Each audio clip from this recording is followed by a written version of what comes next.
I was 7 years old the first time my uncle poisoned me. Still a great first line.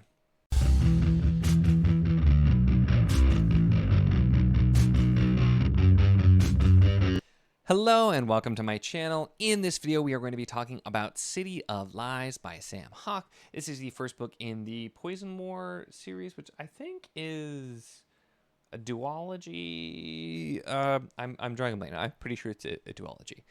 Maybe not. But anyway, this one was a patron pick that came from Jennifer. And immediately I was pulled in by the first line. I did talk about it in a recent video talking about first lines in general, which this book was actually why I was curious to do that, because I hadn't talked about it in a while.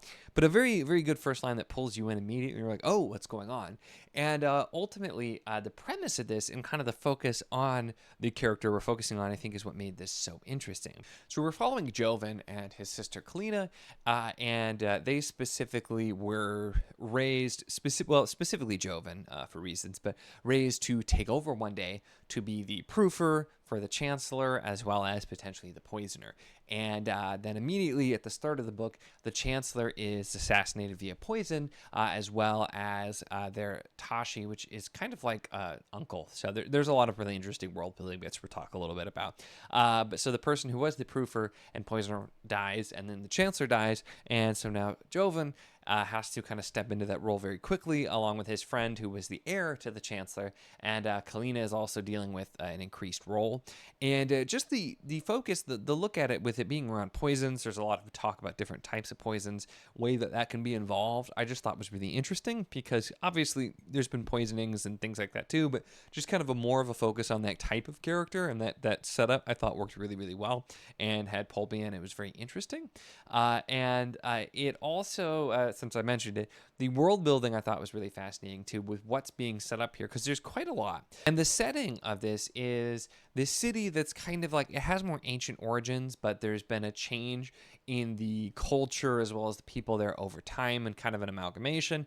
But there's all of these different talks about the history of the people that used to live there.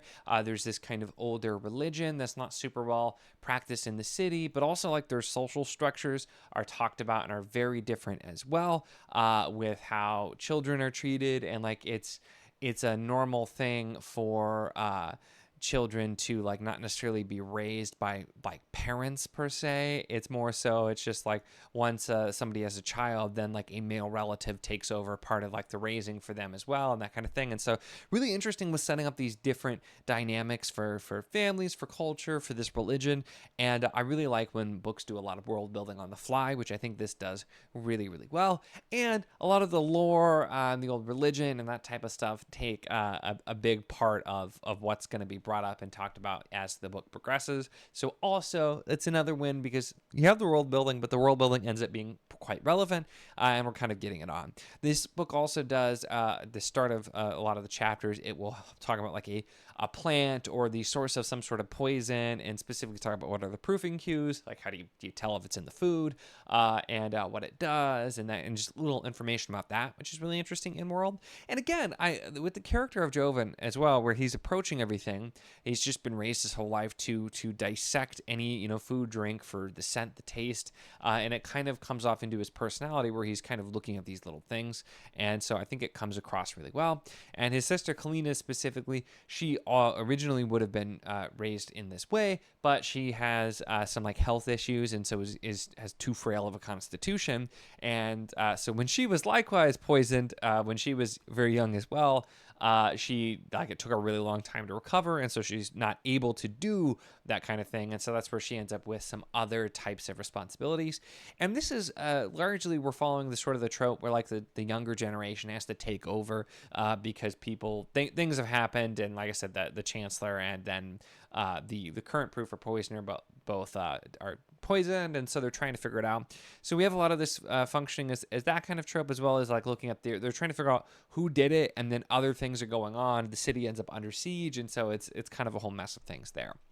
Now, the thing that gets me here, because there's a lot of things I really enjoyed, and I had a really fun time with this book. I do think some of the execution was a little bit lacking with some of these pieces, because it does at points just seem a little bit too over the top with how clueless all of the other like adult characters are. And that's one of those things I feel like where it starts to make it, because this book does not really feel at all like a YA book, I will note, even though we're dealing with a little bit younger protagonists, but you get borderline there when you start doing that type of thing where it's like, nope, all of the adults are just dum-dums and don't know anything, and that kind of thing. So I feel at some points of that it gets a little bit too much. Now partially they don't know who to trust, and there are definitely people who are just kind of like willingly blind or just don't care about other people, but there's like pretty important plot points where just like nobody understands how certain things with like the culture and the religion of like the masses of peasants exist. Like they have no idea about that and like some of the history, and that's kind of relevant. And I struggle to believe that there's not anybody like they can't go to like talk to a scholar or whatnot. And so there are some plot points there that I just feel like the execution is a little bit lacking, because it's more like, this is how I want it to go, so I can't have anybody know the answers, because that would ruin me bringing it up like this as the author. So that's one of those things that it's not a deal breaker for me, but it makes me, I'm like really, a little bit of an eye roll sometimes when you do that type of thing. But overall I think it was strong enough that it worked for me. I did like the characters. They were both kind of different characters, and I was interested in the lore and the religion and all the kinds of stuff that we're bringing up, and so I'm really curious to see where more of that goes as well. It is so, and I remember seeing this in one of the reviews too. It is called a Poison War novel, and it's like the Poison War series. And there is, despite the fact that we're looking at everything through the lens of like a poisoner, there's really not broad use of poison besides like for assassinations. So it does make you feel like there's going to be something more going on. So I am curious to see where this will go in the second book. This one, though, being titled City of Lies, too, though, really fits the motif, because that's kind of what you're doing. Is they're trying to find all these things, and everybody's lying. It does do the thing, too, which is another one of those tropes that is a little bit hit or miss for me, but and I'm sure there's a specific name for this, which is eluding me, but it always makes me think of kind of like the Shakespearean type of drama, or like, the Much Ado About Nothing, where partially they're going through and like everybody's lying for some reason, but then some people are lying about something completely different or smaller, and so you have to go through and putting more pieces to the puzzle, and like maybe this person's lying, but they're only lying because they're trying to protect this thing, and they're actually not the bad guy. And so it does some of that, and I feel like the author here does a really good job not going too over the top with a lot of those elements, although it's not one of my favorite things. So it's, again, where it's really saw the story, something I had a good time on, and I do plan to continue this for sure and read the next book, The Hollow Empire. I've heard it's not as good as this one, but I'm still very curious and pulled in enough to try. But it is just like some of those execution elements. It wasn't my preferred type of storytelling mechanic, some of the things that were done there. But it did a lot of interesting things. Like I said, I liked the lens of going through the poisoner, the proofer, having that thought. I liked the lore on the history and this older religion, and how that's coming up, and just some of the twists and turns. And so this was really engaging. I didn't realize how long this was actually until I got a physical copy, because this is actually a decently long book, but it was very quick reading. And I did a chunk on this of audio before I got this. I just actually randomly came across this copy at Half Price Books while I was listening to the audiobook. So then I had hybrid read, but I felt like this was just really engaging, really easy to get through. And like I said, just a little bit of a fresh perspective. So kind of a fun one there.